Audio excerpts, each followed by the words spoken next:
Protective armor. And I do get that. I do also want to ask, do you still want to make love to Kendrick Lamar? I mean, like, honestly, it's hard to say no to that. You find him attractive? Yeah, man. Did you? What's up, everybody, and welcome back to another episode. Please like the video and subscribe. Our target is only 1,000 likes. So Andrew Schulz has seemingly responded to Kendrick Lamar's white comedian call-out on his new album, GNX. Last month, Kendrick sent shockwaves through the music industry, releasing his surprise album, GNX. Fans quickly picked up on a lyric in the album's opening track, Worked Out Murals, where K-Dot called out white comedians speaking on black women. Though Kendrick didn't name a specific comedian, Schulz, who got hit earlier this year for his take on the black girlfriend defect, apparently interpreted the lyric as a direct shot. On a recent episode of his podcast, Schulz suggested that Kendrick was hypocritical for calling out white comedians for speaking on black women. Protective armor. And I do get that. I do also want to ask, do you still want to make love to Kendrick Lamar? I mean, like, honestly, it's hard to say no to that. You find him attractive? Yeah, man. Did you see him in them Celine jeans? Them jeans? When I saw those jeans, I was like, boom, bop, beam, bop, boom, bop, bow. You gotta stop. Cut it out. Stop. How did you even ask him that? Stop. For real. No, they were really upset about that. That was a joke, but why do you think people got so upset people made about that shit racism so fast. I'm just saying he's little. Like, I hate having to explain jokes. He's itty bitty. So why is he telling telling people to kill my friends? The biggest thing about this whole shit that I didn't even care that he said this shit about, like, me not saying jokes. Like, that to me is like a million people who said not say jokes. The next line where he goes, and to the N-words that coon and the N-words being groomed, slide on both of them.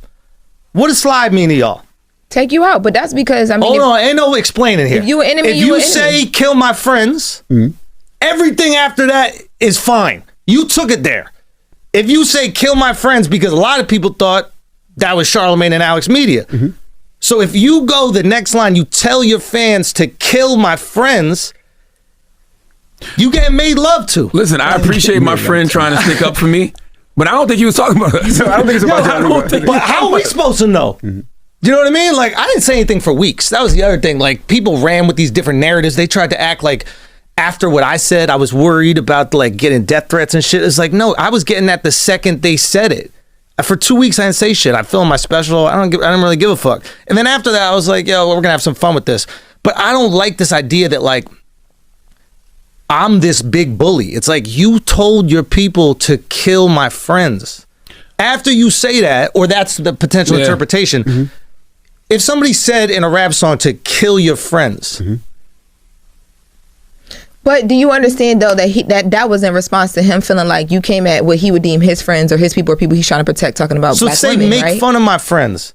But if you in the street, if you outside, you outside. You can't choose whether you out or in. It's like you out or you in. Okay, so then if he wants to play by those rules, then don't be surprised at the response. That's what I'm saying. It feels like he's insider and outside. Plus, it's a weird matchup, right? Because you got a rapper, right, who's a prolific rapper, and then you got a comedian who's willing to say anything for the joke. So it's not even, it's like, what are we doing here, guys? I think it's because it's platforming. It's like people listen to you and your voice and your podcast. That's why that stuff went so viral, because you got the numbers, and then he has it too. So at the moment, he's like, okay. How we know he wasn't talking about Gary Owens?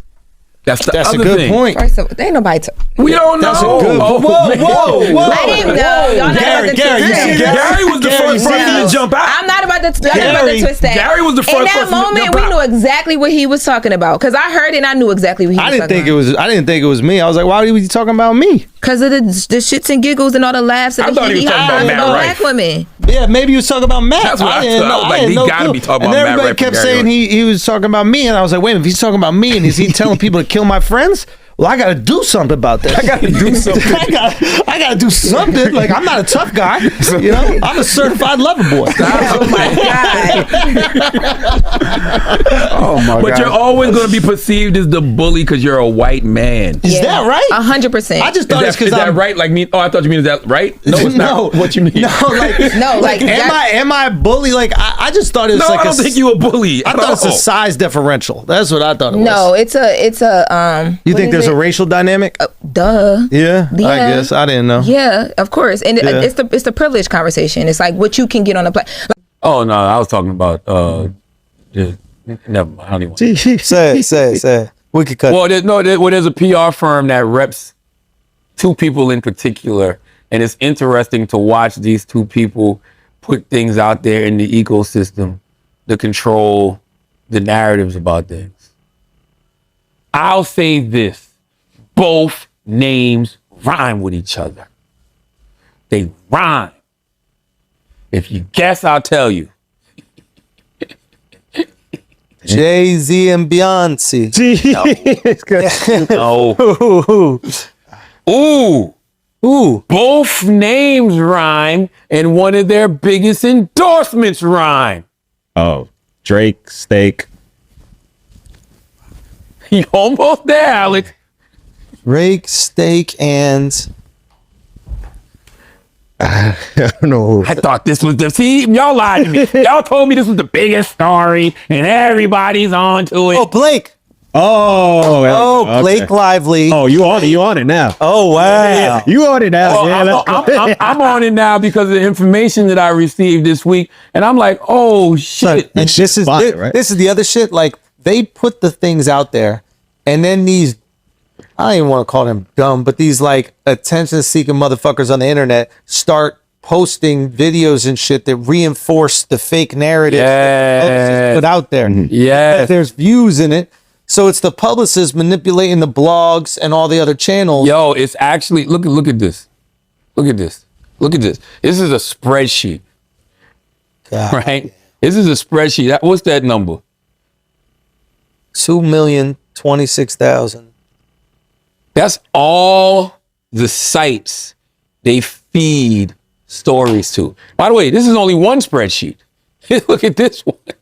So I would This look. is, and by the way, look, and it's not just the sites. Look, hold on, look what's on. Look at the stuff that's on here. Look at all of the websites, all of the fan pages, all of the blog sites. I'm not gonna jump out the window and accuse y'all of anything. I'm just gonna simply say we know who's getting paid to push things. We know who's getting paid to push things. We should put, and we know who's getting paid to push things. we should put They the about to people clip out. this and put it in one of these blogs right here. Nah, but we should, because some of these people are dumb enough to do it without getting paid. They're so stupid, they just run it with the story.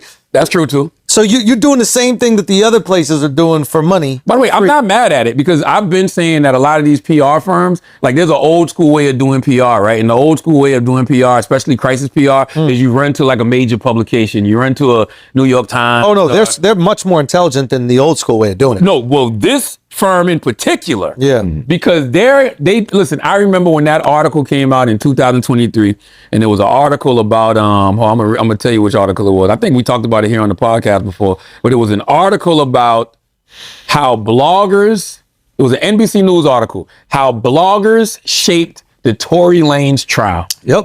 This was January 2023. I got caught up in that shit. And I remember saying to You myself, if I was a PR firm, I'm going to hire all of them immediately. I'm getting all of them on payroll. I'm going to get all those bloggers. I want the fan pages that be on X and all that. I want them all. Because when it's time to push a narrative, nobody does it better than them.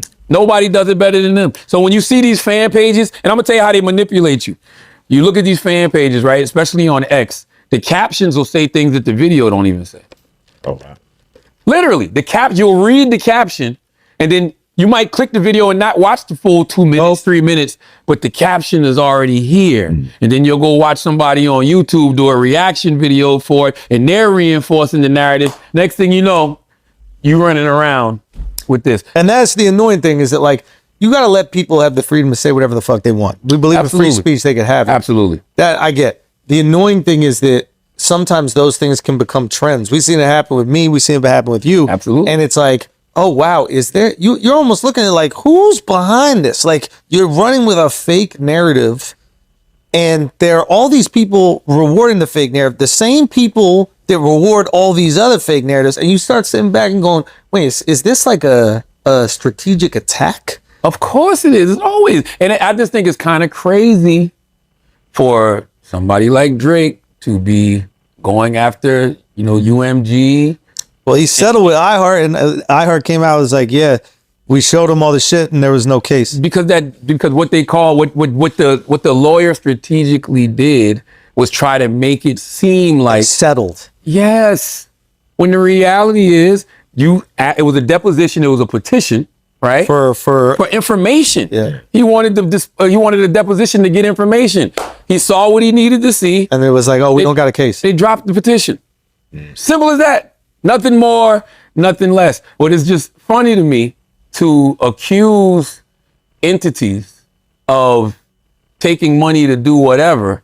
When you're paying You're entities. paying these entities to push false narratives. So this is a very common. This is a very common thing, and that's why, like, low-key, I think we should probably expose all the sites that push the false narratives for money, because people should know. They should know that they're consuming. Yeah.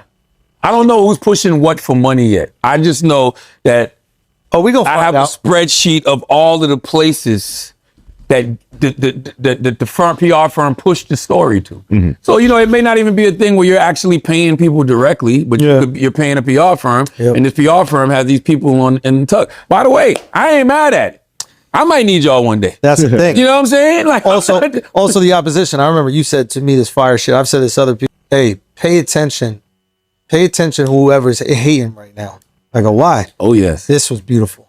That's right. You're like, it was even during the Kendrick shit, or it was during that like shits and gigs shit. And it was like, yo, pay attention to who's hating right now. I'm like, why? He goes, because they've been hating the whole time. The whole time? They've been nice to you, but they didn't have the confidence to come out. And now that it looks like there's a tsunami, now that there's like a little confidence, they feel it's over for you, so they can get behind it. Now they were hating the whole. They read in Friday. They read it Friday. They read in Friday. Yep. Debo knocked out. Debo on the ground. Now let me go grab his chain, punch him, and run off to the car. Yeah.